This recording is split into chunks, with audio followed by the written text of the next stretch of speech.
இந்த மேலூரோட எம்எல்ஏனால உங்களுக்கு என்ன பிரயோஜனம் இருக்குது? இப்போ இருக்க எம்எல்ஏவுக்காண்டி ஜாதி சார்ந்து ஓட்டு போடுவாங்க எங்க சொந்தக்கார் அப்படின்னா, இந்த தச்சம்பட்டின்ற ஒரு கிராமத்துல தண்ணி வசதி இல்லை. நாங்க போய் அது வீடியோ போட்டதுக்கப்புறம் அதுக்கப்புறம் தண்ணி வந்துச்சு. 5 வருஷம் வராத தண்ணி 5 நாள்ல வருது. அப்ப ஒரு எம்எல்ஏ நினைச்சா எத்தனை நாள்ல வந்திருக்கும்? அதை கூட செய்யல. இன்னைக்கு அந்த ஊருக்கு ரோடு வசதி இல்லை.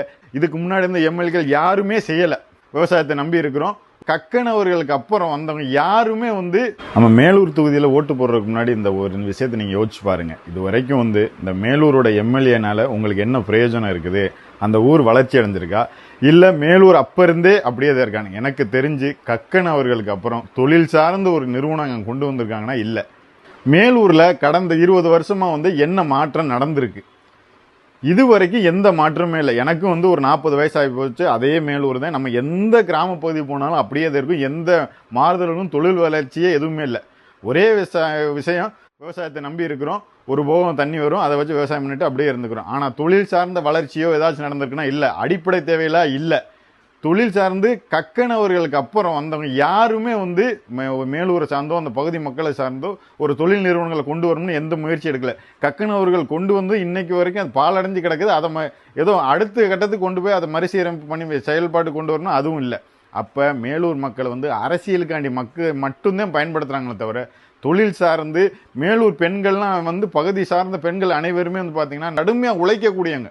ஒவ்வொரு ஆணுக்கு நிகராக உழைக்கக்கூடியவங்க. 2 பேர் வேலை சாதாரணமாக செய்யக்கூடியவங்க. அப்போ அவங்க சார்ந்து அந்த மண் சார்ந்து தொழில் பயிற்சிகள் கொடுத்து அவங்கள நல்ல ஒரு தொழில் முனைவராக ஆக்கியிருக்கலாம். அதுக்கான எவ்வளவோ திட்டங்கள் இருக்கு. ஆனால் அது எதையுமே இதுக்கு முன்னாடி இருந்த எம்எல்ஏக்கள் யாருமே செய்யலை. அப்போ என்ன பண்ணணும் அப்படின்னா, அடுத்து ஓட்டு போடுறதாச்சும் கொஞ்சம் புரிஞ்சு ஓட்டு போடணும். அடுத்து இந்த மக்களையும் மண்ணையும் நேசிக்கிறவங்களுக்காண்டி ஒரு ஓட்டு போடணும். நீங்கள் இதுக்கு இல்லை ஜாதி சார்ந்து ஓட்டு போடுறவங்க அப்படின்னா, இதுக்கு முன்னாடி இப்போ இருக்க எம்எல்ஏவுக்காண்டி ஜாதி சார்ந்து ஓட்டு போடுவாங்க எங்கள் சொந்தக்கார் அப்படின்னா, இந்த தச்சம்பட்டின்ற ஒரு கிராமத்தில் ரோடு வசதி இல்லாமல் 12வதுக்கு மேலே பெண்களை படிக்க வைக்கிறதே இல்லை. தண்ணி வசதி இல்லை. நாங்கள் போய் அது வீடியோ போட்டதுக்கப்புறம் அதுக்கப்புறம் தண்ணி வந்துச்சு. 5 வருஷம் வராத தண்ணி 5 நாளில் வருது. அப்போ ஒரு எம்எல்ஏ நினைச்சா எத்தனை நாள்ல வந்திருக்கும்? அதை கூட செய்யல. இன்னைக்கு அந்த ஊருக்கு ரோடு வசதி இல்லை, நிறைய படிப்பு, அதனாலே படிப்பு பாதியில் நிற்குது. ஒரு சின்ன பையன் நான் பல கிலோமீட்டர் நடந்து போறேன்னு சொல்லி ஒரு வீடியோ. இப்போ நான் படிக்க போறது காப்பரை படிக்க போறேன். 2 கிலோமீட்டர் குறுக்கலிலே. இப்போ ரோடு சுத்தி போனேன்னா 4 கிலோமீட்டர். பாட்டு வாசி மாதிரி வாழுறான். பாதி போஸ்ட் மரத்துல லைட்டே இல்லை. இப்போ வரைக்கும் அந்த கிராம மக்களை கூட போய் இந்த எம்எல்ஏ சந்திக்கல. ஏன் சந்திக்கல? நீங்க செஞ்சிருந்தா போய் செஞ்சதை சொல்லி ஓட்டு கேளுங்க எல்லாருமே. ஏன் சாதி, ஏன் சொந்தம், ஏன் எல்லாருமே ஓட்டு கேட்குறீங்க?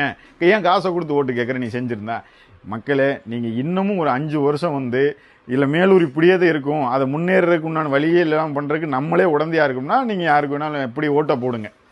நான் என்னோட ஓட்டை இந்த தடவை விவசாயத்தை மட்டுமே நம்பி இருக்க மேலூர் பகுதிக்கு சார்பா அவன் விவசாய சங்க தலைவர் முருகன் நினைக்கிறாரு. அவருக்கு தான் என்னோட ஓட்டு நான் கம்ப்யூட்டர் சின்னத்தில் போடுறேன். குடும்பத்தார், என்னோட நண்பர்கள் எல்லாருமே நாங்கள் ஒரு மனதாக அவருக்கு போடுறதா தான் இருக்கும். இந்த கட்சிகளெல்லாம் நம்புறதா இல்லை. ஒவ்வொரு தொகுதியிலுமே இந்த மாதிரி முன்னெடுக்கணும். அந்த ஊர் மண் சார்ந்து அவங்க இந்த மாதிரி நல்ல எண்ணத்தோடு அந்த ஊரை முன்னேற்றணும். இந்த இளைஞர்களுக்கு ஏதாவது செய்யணும். நம்ம ஊர் சைடு இளைஞர்கள் வெளிநாட்டில் போய் பல வருஷமாக கஷ்டப்பட்டுக்கிட்டு இருக்கிறாங்க. அவங்களோட இளமை காலம் எல்லாத்தையுமே அங்கேயே செலவிடுறாங்க. இங்கேயே அவங்களுக்கான வேலை வாய்ப்புகளை தொழில் பயிற்சிகள் கொடுத்தா அவங்க இங்கேயே தொழில் முனைவராக மாறுவாங்க. அதுக்கு யாருமே முன்னெடுக்கிறது இல்லை. நான் ஒரு தடவை சபை கூட்டத்தொடர் நடக்கும்போது பெரிய பிள்ளான அவர்களுக்கு ஃபோன் பண்ணி சொல்கிறேன், அண்ணே நம்ம ஊரில் பெண்களுக்கு பயிற்சி எடுக்கும்போது தொழிற்சாலைகளோ தொழில் நிறுவனங்களோ கொண்டு வர்ற மாதிரி சட்டசபையில் கோரிக்கை வைங்கன்னு பேசுங்க. சரின்னு வச்சவர் தான். ஒரு கோரிக்கை இல்லை. நான் பெரிய பிள்ளானுக்கே நான் ஓட்டு போடுறேன். ஒரே ஒரு வீடியோ தொழில் சார்ந்து அவர் ஒரு கோரிக்கை வச்சிருந்த மாதிரி ஒரு வீடியோ எனக்கு போடுங்க. என்னோட ஓட்டு நான் பெரிய பிளான் போடுறேன்.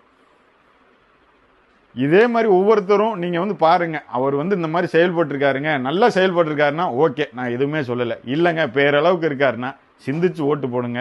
என்னோட ஓட்டு முருகனனுக்கு. நன்றி.